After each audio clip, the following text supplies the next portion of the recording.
Assalamu alaikum, bonjour à toutes et à tous et bienvenue pour une nouvelle vidéo. Cette semaine, je vous propose de découvrir la ville de Dakhla, surnommée la ville du vent, très connue par les surfeurs et pas assez reconnue par les autres. Cette vidéo entre dans notre série appelée Focus, que vous devez commencer à connaître maintenant sur la chaîne. Je le rappelle pour ceux qui me découvrent, le but est de parcourir ensemble toutes les principales villes du Maroc et de les présenter pour mieux connaître le territoire marocain. Je vous mettrai un lien vers la playlist en fin de vidéo et dans la description si vous souhaitez voir les anciennes vidéos sur Marrakech, Tanger, Agadir, etc.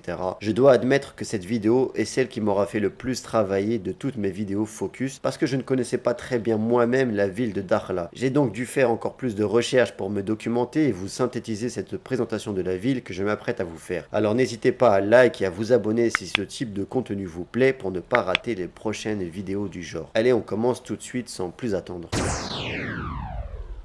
L'histoire de Dakhla. Commençons par son histoire. La ville a été fondée il y a plusieurs siècles maintenant et a connu différentes influences culturelles au fil du temps. Dakhla a d'abord été un important point de départ pour les explorateurs européens qui cherchaient une nouvelle route maritime vers les Indes. Son emplacement stratégique a attiré l'attention de nombreux explorateurs. Au fil des siècles, Dakhla a été influencé par différentes civilisations, notamment les Berbères, les Arabes, puis les Espagnols. Les Espagnols d'ailleurs y ont établi un fort dans la région au XVe siècle dans le but de sécuriser leurs intérêts maritimes et commerciaux. Et ce n'est pas un hasard si dans la ville on retrouve encore des traces de la culture espagnole. Cependant, la présence espagnole à Dakhla était davantage liée à des activités militaires et coloniales plutôt qu'à la création de la ville en elle-même. Et on y ressent donc encore vraiment l'histoire espagnole dans cette ville. Certaines architectures vous feront même penser à l'Espagne si vous avez déjà été dans ce pays. La géographie particulière de Dakhla. La ville est située sur une presqu'île qui s'étend dans l'océan Atlantique, offrant des vues panoramiques sur l'océan et des paysages à couper le souffle. Dakhla est entourée par la mer d'un côté et par des étendues désertiques de l'autre, ce qui crée une atmosphère calme et sereine. La région est également connue pour sa lagune, qui est un paradis pour les amateurs de sports nautiques tels que la planche à voile et le kitesurf. Les vents forts et réguliers en font un endroit idéal pour pratiquer ces activités. Les plages de Dakhla sont également magnifiques et propices à la détente et à la baignade. Honnêtement, il suffit de voir juste la carte de la ville pour comprendre la magnifique situation au niveau de la région. C'est comme si vous aviez une maison 3 façades, sauf que là vous avez 3 façades vers la mer, c'est incroyable. Devenu un spot incontournable des surfeurs. Un aspect remarquable de Dakhla est qu'elle est devenue vraiment le spot pour les surfeurs du monde entier. Les conditions naturelles de la région en font une place forte pour les amateurs de surf. La lagune de Dakhla est réputée pour ses vagues parfaites et constantes, ce qui en fait un endroit idéal pour tous les niveaux de surf, des débutants aux plus expérimentés. Les eaux chaudes et peu profonde de la lagune offre également un environnement sûr et propice à l'apprentissage du surf. De plus, même lorsque vous avez de fortes chaleurs, la région bénéficie de vents réguliers connus sous le nom d'alizé, qui créent des conditions idéales pour le kitesurf. Donc, vous l'avez compris, les amateurs de sports nautiques peuvent profiter de ces vents fiables tout au long de l'année pour profiter au maximum de leur passion. Il y a d'ailleurs pas mal de compétitions internationales à Dakhla où les surfeurs du monde entier s'affrontent. De nouveaux business ont fleuri dans la ville et dans la région, des écoles de surf, des camps de surf sont présents. Et en dehors de la lagune, vous avez également les plages de Dakhla qui offrent aussi des opportunités pour faire du surf.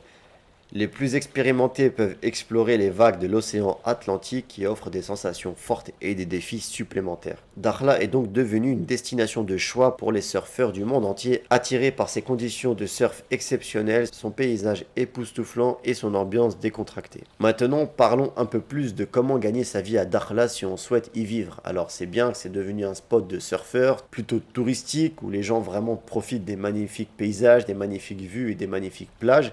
Mais si on souhaite y vivre, comment c'est possible? Eh bien, Dakhla n'est pas seulement une ville touristique. De plus en plus de personnes partent s'installer dans cette région du Maroc pour changer de vie. Et d'ailleurs, si vous cherchez toujours où vous installer au Maroc, eh bien vous trouverez dans mon livre Partir vivre au Maroc un chapitre entier dédié aux principales vivres marocaines si cela vous intéresse. Donc d'un point de vue entrepreneuriat et business, Dakhla est également une zone d'exonération fiscale pour les sociétés marocaines dans le but de développer la région et depuis les années 70 et la décision de feu Sa Majesté Hassan II, qu'Allah lui fasse miséricorde, et donc dans le but de développer cette région du sud avec la région de l'Aïeul, vous avez une exonération totale fiscale des entreprises installées dans cette région. En clair, toutes les entreprises établies à l'Aïeul ou à Dakhla sont épargnées du paiement de l'impôt sur les sociétés et de l'impôt sur le revenu, rien que ça. Un coup de pouce conséquent pour tous les entrepreneurs désireux de s'installer dans cette région du royaume marocain. Et maintenant, quels sont les secteurs porteurs de la région pour monter votre projet? Eh bien, vous avez le tourisme, puisque c'est ce que je vous disais, le tourisme évolue énormément dans cette région. L'hôtellerie, la conciergerie, avoir des appartements meublés, Airbnb, des hôtels pour ceux qui en ont les moyens. Les espaces de coworking aussi, vous savez, les espaces de coworking, ce sont des bureaux que vous louez soit la journée, soit au mois, parce que c'est une région qui comporte énormément de digital nomades. Ce sont des gens qui travaillent en ligne et qui parcourent le monde entier. Tout ce qui concerne la conciergerie, donc qui vont aider les touristes à trouver un logement, des voitures de location, des jet skis, des accessoires pour le surf et pour les sports nautiques en général. Vraiment tout ce que vous pouvez aider et apporter aux touristes. Vient ensuite la restauration, puisque s'il y a de plus en plus de touristes, il va y avoir de plus en plus de demandes au niveau de l'alimentaire. Et enfin, parfois pas toujours connu, les énergies renouvelables. Vous savez que Dakhla est un spot aussi pour le développement et les investisseurs dans les énergies renouvelables. De plus en plus de parcs éoliens et solaires ont vu le jour à Dakhla. Il y a eu pas mal d'investissements, que ce soit au niveau de l'État, mais aussi au niveau privé dans ces régions, puisque vous avez de forts vents, comme je le disais en début de vidéo, mais aussi beaucoup de soleil. Entre le désert et l'océan juste à côté, c'est vraiment un lieu propice aux énergies propres et renouvelables. Donc comme je vous le disais, Dakhla est une des villes les plus vantées et les plus ensoleillées du royaume. Vous avez un potentiel solaire qui s'élève à plus de 3000 heures par an d'ensoleillement, c'est énorme. Et puis vous avez une forte disponibilité de ressources humaines qualifiées, c'est-à-dire qu'il y a beaucoup de formations dans ces énergies renouvelables pour pouvoir recruter du personnel. Donc vraiment tout ce qui concerne le secteur d'énergie propre et renouvelable, eh bien il y a un fort intérêt dans cette région du Maroc.